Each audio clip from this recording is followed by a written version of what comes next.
ऐसा लगता है कि सीमा हैदर की खातिरदारी बढ़िया तरीके से हो रही है। उसको ऐसे रख रही है जैसे उनकी बुआ आ गई हो। सीमा हैदर के पंख उतने ही खुले जाएंगे। तो इसकी मेहमान नवाजी उत्तर प्रदेश की रबूपुरा पुलिस छोड़ करके इसको सीमा हैदर को जो है उसकी औकात दिखा सकें और उसको जेल करा सकें। और उसको हमने बहुत बड़ा कदम ये उठाया है और ये कदम हमने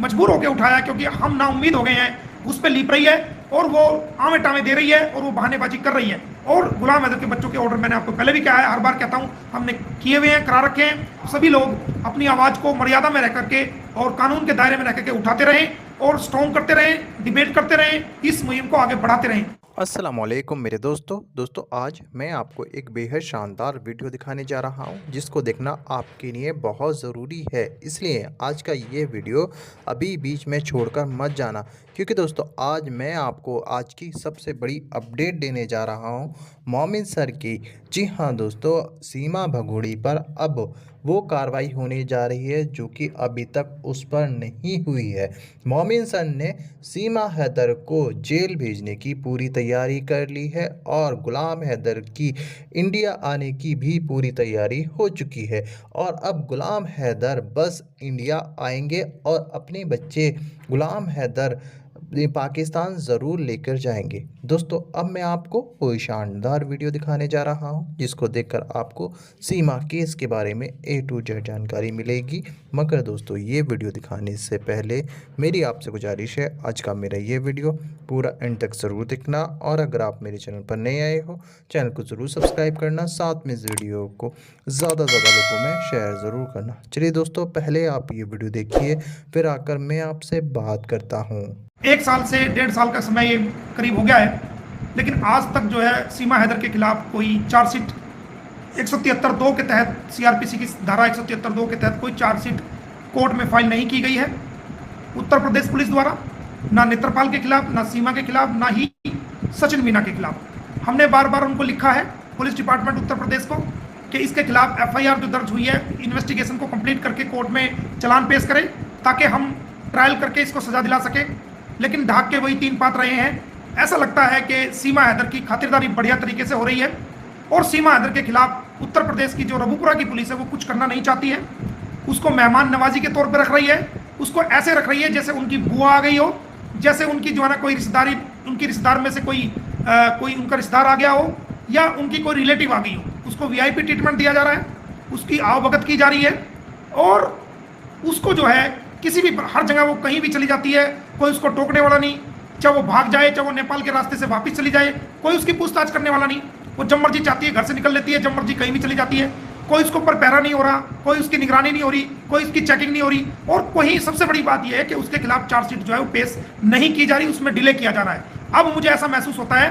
कि रबूपुरा की पुलिस सीमा हैदर के खिलाफ कानूनी कार्रवाई करने में टोटली फेल हो चुकी है और कोई उम्मीद हम उससे नहीं कर सकते कि वो चार्जशीट अब जल्दी पेश कर देगी। लिहाजा मैं इस नतीजे पर पहुंचा हूं कि आज मैंने उत्तर प्रदेश के चीफ सेक्रेटरी को, उत्तर प्रदेश के डीजीपी साहब को और मैंने हरियाणा के चीफ सेक्रेटरी को, हरियाणा के डीजीपी को और दोनों सरकारों के चीफ सेक्रेटरी को और डीजीपी को और सेंट्रल गवर्नमेंट को आज मैंने ये लिख दिया है कि ये सीमा हैदर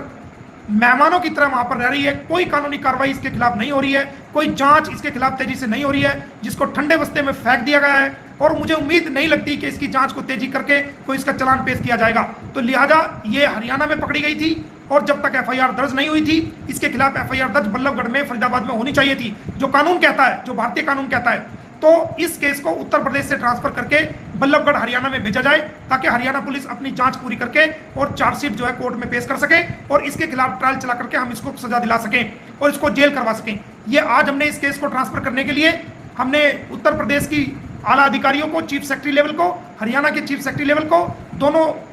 प्रदेशों के डीजीपी को हमने लिख दिया है और सेंट्रल गवर्नमेंट को भी हमने लिख दिया कि इस केस को यहाँ से ट्रांसफर करके हरियाणा में ट्रांसफर किया जाए। अब इसके हम 10 या 15 दिन तक हम वेट करेंगे कि इस केस को ट्रांसफर कर दिया जाता है तो ठीक है, वरना हम जो है माननीय अदालत का दरवाजा इसमें खटखटाएंगे, माननीय उच्च न्यायालय पंजाब एंड हरियाणा हाईकोर्ट जाएंगे, या हम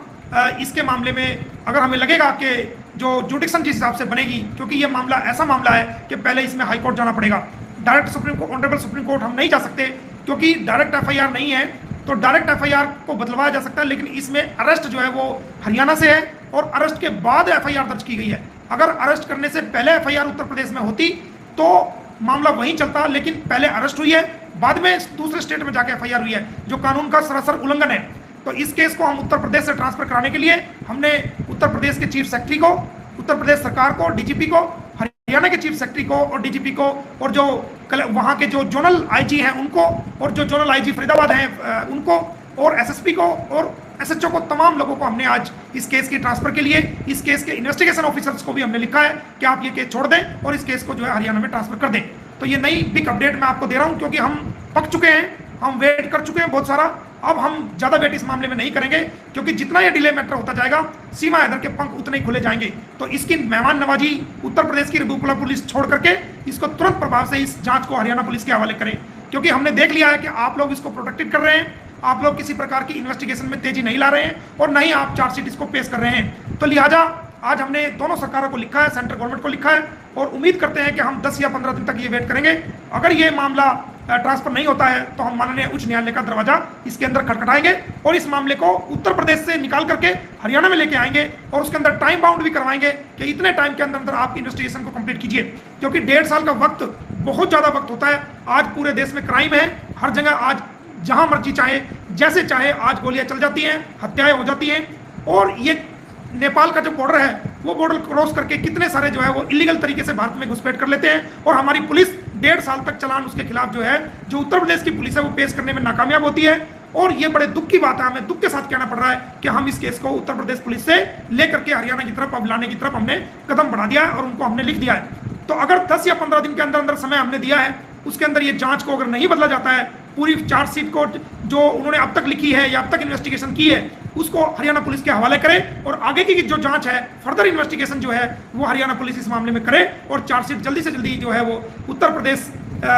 की पुलिस से लेकर के इन्वेस्टिगेशन को कंप्लीट करके वो फरीदाबाद न्यायालय में, कोर्ट में जो है इसको प्रस्तुत करे, ताकि हम इसमें खड़े होकर के सीमा हैदर को जो है उसकी औकात दिखा सकें और उसको जेल करा सकें, और उसको यहाँ से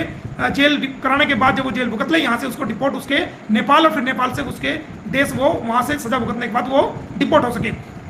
तो दोस्तों, हमने यही नई अपडेट आपको देनी थी। हमने बहुत बड़ा कदम ये उठाया है, और ये कदम हमने मजबूर होकर उठाया, क्योंकि हम नाउम्मीद हो गए हैं उत्तर प्रदेश की रबूपुरा पुलिस से कि वो कभी अपनी जांच पूरी कर पाएगी। 1.5 साल से वो इसको घूस पे लीप रही है, और वो आमे टामे दे रही है, और वो बहानेबाजी कर रही है, और वो सीमा को ऐसे प्रोटेक्ट कर रही है जैसे उनके पुलिस स्टेशन में उनका कोई मेहमान आ गया हो। तो इस प्रकार की जो हरकतें हैं वो ठीक नहीं है। पूरी दुनिया के लोगों की निगाहें उनके खिलाफ इस बात के लिए आज कि क्या उसके खिलाफ जांच कर रहे हैं, नहीं कर रहे हैं, कितना हो चुकी है, क्या स्टेटस है, तो वो सारी चीजें पूरी दुनिया के लोग देख रहे हैं, और इससे भारत की पुलिस की भी बदनामी पूरी दुनिया में लोग उंगली उठा रहे हो रही है। तो इन सारी बातों को देखते हुए हमने आज दोनों सरकारों को लिखा है, सेंट्रल गवर्नमेंट को लिखा है कि उत्तर प्रदेश की जो रबूपुरा की पुलिस है वो टोटली फेल है, चार्जशीट होगी, ट्रायल चलेगा, और इसको हम जेल में कराएंगे। इसके अलावा हमने दूसरे जो क्रिमिनल केसेस इस पे डाल रखे हैं उसमें भी प्रोग्रेस है, चल रही है, उनके अंदर भी कार्रवाई हो रही है, और उसके अंदर भी जो कोई नेगेटिव बात नहीं है, सारी पॉजिटिव बातें हैं, उसके अंदर भी इसको जो हम जल्दी से इन्वॉल्व करने की कोशिश करेंगे, इसको जल्दी से जल्दी जेल में डालने की हमारी प्रक्रियाएं सभी चल रही हैं। और गुलाम हैदर के बच्चों के ऑर्डर मैंने आपको पहले भी कहा है, हर बार कहता हूं, हमने किए हुए हैं, करा रखे हैं, सिर्फ गुलाम हैदर के आने का इंतजार है, और जो उसकी जो वीजा की जितनी भी कंडीशंस थी वो सब हम पूरी कर चुके हैं। भारत की सरकार के ऊपर है कि वो भारत की सरकार उसको कब क्लियरेंस दे और वो भारत में आ सके। तो हम उम्मीद करते हैं कि हमारी भारत की सरकार उसको वीजा भी देगी, एक जेन्युइन कॉज है, एक पिता का दर्द को समझेगी और हमारे भारत के लोगों की आवाज़ को सुनेगी। तो आप सभी लोग अपनी आवाज़ को मर्यादा में रह करके और कानून के दायरे में रह करके उठाते रहें और स्ट्रॉन्ग करते रहें, डिबेट करते रहें, इस मुहिम को आगे बढ़ाते रहें। एक दिन आपकी मेहनत रंग लाएगी। और आप सब दोस्तों, देखा आपने ये वीडियो, मुझको पूरी उम्मीद है ये शानदार वीडियो आपको पसंद आया होगा, और इस वीडियो में आपने भगोड़ी की बैंड बजते हुए देखी होगी। दोस्तों, आपकी क्या राय है इस वीडियो के बारे में, मुझे कमेंट बॉक्स में आकर कमेंट कर ज़रूर बताना। दोस्तों, आज की वीडियो में बस इतना ही। मैं फिर मिलूँगा ऐसे ही दूसरी वीडियो के साथ। तब तक के लिए खुदा हाफिज़।